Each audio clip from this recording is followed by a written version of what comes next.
तो इस बार मैं पहले से बोल रहा हूँ, हाँ। इस बार इंडिया नहीं जीतेगी। चाहे तुम अब उनको विराट कोहली को सबको बोल दो कि अपने जेडीसी का जोर लगा के आज जीत के दिखा दो, तुम अब जाओ। हाँ। मैंने मना कर दिया नहीं जीतेगी तो नहीं जीतेगी। अच्छा। अब भगवान बड़े हो गए, तुम बड़े हो, अब देखा जाएगा। एक अलग फोकस जो है वो कहीं ना कहीं प्रधानमंत्री नरेंद्र मोदी का नजर आता है। उनके लिए जितने अवसर हो सकते हैं। दोस्तों, झूठ, पाखंड और आडंबर रचने की कला जो भारतीय जनता पार्टी के नेताओं में है, शायद दुनिया में किसी पार्टी के नेताओं में ये हुनर नहीं होगी। ये बातें हम क्यों कह रहे हैं? क्योंकि एक तरफ ये नेता रोजाना सुबह शाम मुसलमानों को गाली देंगे, पाकिस्तान को गाली देंगे, और जब इनका सामना हो जाता है किसी पाकिस्तानी सेलिब्रिटी से, किसी शेख से, तो फिर वहां पे ये भीगी बिल्ली बन जाते हैं। दोस्तों, बीजेपी के एक फायर ब्रांड नेता है, मंत्री है अनुराग ठाकुर। अब अनुराग ठाकुर की एक तस्वीर आपको हम दिखाएंगे। पाकिस्तान के पूर्व खिलाड़ी के साथ बैठकर क्रिकेट मैच का एंजॉयमेंट कर रहे हैं, एंजॉय कर रहे हैं, और कश्मीर के मुद्दे पर ये पाकिस्तानियों पर ऐसी टिप्पणी करते हैं जैसे ये चढ़कर मारेंगे। दोस्तों, इस खबर पर आप बने रहिएगा। इसके अलावा दोस्तों, कुंभ में तो एक बाबा से आपकी मुलाकात हुई ही होगी, मतलब वीडियो पर ही हुआ होगा, लेकिन आप जरूर जानते होंगे IIT वाले बाबा। अब इनके बारे में भी अगर आडंबर, झूठ, पाखंडी कहा जाए तो कोई गलत नहीं होगा। इन्होंने भविष्यवाणी किया था कि आज जो मैच हुआ है उसमें पाकिस्तान जो है वो जीतेगी। शर्त लगा रहे थे, कस्में खा रहे थे। अब क्या हुआ वो वीडियो भी आपको हम दिखाएंगे दोस्तों। इसके अलावा दोस्तों देखिए, बागेश्वर धाम महाराज से मिलने आज देश के वजीर आजम नरेंद्र मोदी पहुंचे थे, प्रधानमंत्री नरेंद्र मोदी पहुंचे थे, और वहां पर उन्होंने वही सब बातें कही हैं जो कभी वो आसाराम बापू के लिए कहा करते थे, जो कभी नारायण साईं के लिए कहा करते थे, राम रहीम के लिए कहा करते थे। ऐसी ही बातें उन्होंने बागेश्वर धाम महाराज के लिए भी कही है। तो ये भी खबर आपको बताएंगे दोस्तों। इसके अलावा कैमरा प्रेमी, कैमरा जीवी हमारे देश के प्रधानमंत्री हैं, इसका एक और सबूत निकलकर सामने आ गया है। एक वीडियो आपको हम दिखाएंगे कि कैसे फ्रेम में अगर कोई नेता घुस जाता है तो नरेंद्र मोदी उस पर आंख तरेड़ते हैं। चलिए आप सभी का स्वागत करते हैं पहले द लाइव टीवी में। मेरा नाम उदित तारण है। द लाइव टीवी, सच सबसे आगे। खबरों की शुरुआत करते हैं दोस्तों। पहली खबर देखिए, तो सबसे पहली खबर है अनुराग ठाकुर की। जरा आप ये तस्वीर देख लीजिए, तस्वीर आपके स्क्रीन पर चल रहा होगा। और कश्मीर को आजाद देश बनाने की बात कहने वाले पाकिस्तान खिलाड़ी शाहिद अफरीदी के साथ बैठे ये भाजपा नेता अनुराग ठाकुर हैं। और यही पाखंडी भाजपाई नेता फिर भारत के लोगों को देशभक्ति की सर्टिफिकेट बांटेंगे और कहेंगे, मतलब नारा देता है कि गोली मारो सालों को। क्या क्या नारा दिया जाता है इनकी तरफ से कि वही शाहिद अफरीदी हैं जो आजाद कश्मीर की पैरोकारी किए हैं। ये कहते थे कि आजाद कश्मीर चाहिए भाई, भारत का हिस्सा कैसे हैं। तो अब भारतीय जनता पार्टी के ये जो नेता है अनुराग ठाकुर, ये क्यों इनके साथ बैठे हुए हैं? एक तरफ तो ये देश में सर्टिफिकेट बांटते घूमते हैं कि कौन देशभक्त है, कौन राष्ट्रवाद है, कौन राष्ट्रद्रोही है, कौन देशद्रोही है, और ये सब फैसला ये कश्मीर पर करते हैं कि कौन कश्मीर पर क्या बोल रहा है। बड़ी पैनी नजर इन नेताओं की रहती है। लेकिन जब मामला आया शाहिद अफरीदी के सामने पड़े तो देखिए, लग रहा है दोनों भाई हैं। छोड़िए साथ बैठना तो छोड़िए, आप जरा तो दोनों का अटायर देखिए, दोनों का रंग रूप वेशभूषा देखे तो लग रहा है अनुराग ठाकुर और ये साहब जो है शाहिद अफरीदी, ये दोनों के दोनों भाई हैं। चलिए दोस्तों, आपको अगली खबर बताते हैं। IIT वाले बाबा, आप तो देख ही रहे हैं इनका ब्रांडिंग कैसे किया गया। मीडिया ने क्या क्या नहीं बताया कि शिव के अवतार हैं, शिव का सवारी आता है, तो कभी किसी ने कहा कि बजरंग बली हनुमान जी का इन पर सवारी आता है, साक्षात परमात्मा के रूप है, नॉन बायोलॉजिकल है, क्या क्या इनके बारे में खूब बातें चली। अब देखिए जरा सा, इन्होंने एक भविष्यवाणी किया था कि पाकिस्तान जो है वो आज का मैच जीत जाएगा।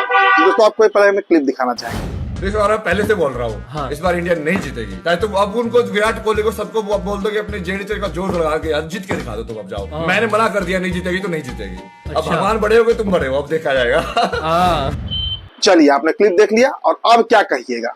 कौन सा सवारी इनके ऊपर आता है, कौन से ईश्वर का रूप है ये, कौन सा शिव इनके ऊपर आकर तांडव करते हैं? सब झूठ, सिर्फ और सिर्फ झूठ। और इसे ही IIT वाले बाबा की तरफ के चलते ये देश बर्बाद हो रहा है। और ऐसे ऐसे IIT बाबा को प्रमोट करने में दोस्तों सबसे बड़ा जो हाथ है वो इस देश की नेशनल मीडिया का है। चलिए दोस्तों, अब अगली खबर आपको दिखाते हैं। बागेश्वर धाम महाराज इन दिनों बड़ा लाइमलाइट में है। कभी ये जमाना आसाराम बापू ने भी देखा था, कभी राम रहीम ने भी देखा था, कभी सत्यनारायण साईं ने भी देखा था, जो जादू दिखाया करते थे।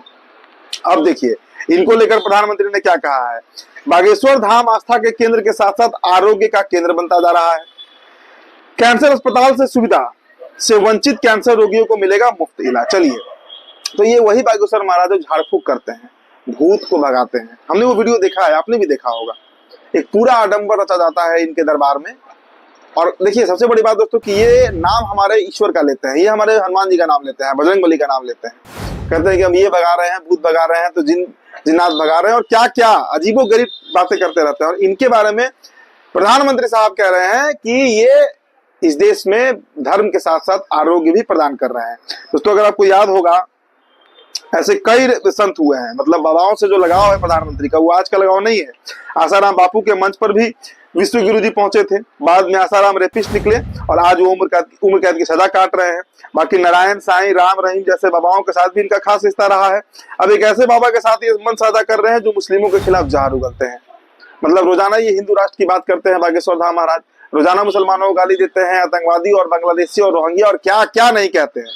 लेकिन देखिए इनके साथ कितने गर्व से नरेंद्र मोदी जो है वो मंच साझा कर रहे हैं, और न सिर्फ मंच साझा कर रहे हैं बल्कि तारीफ कर रहे हैं उल्टे। चलिए अब दोस्तों आपको हम अगली खबर बताते हैं। अगली खबर क्या है, देखिए कैमरा जीवी हमारे प्रधानमंत्री हैं, ये बात बताने की जरूरत तो नहीं है, कई तस्वीरें आपने देखी होंगी। अब जरा से ये वीडियो आप देखिए दोस्तों, आपके स्क्रीन पर चल रहा होगा।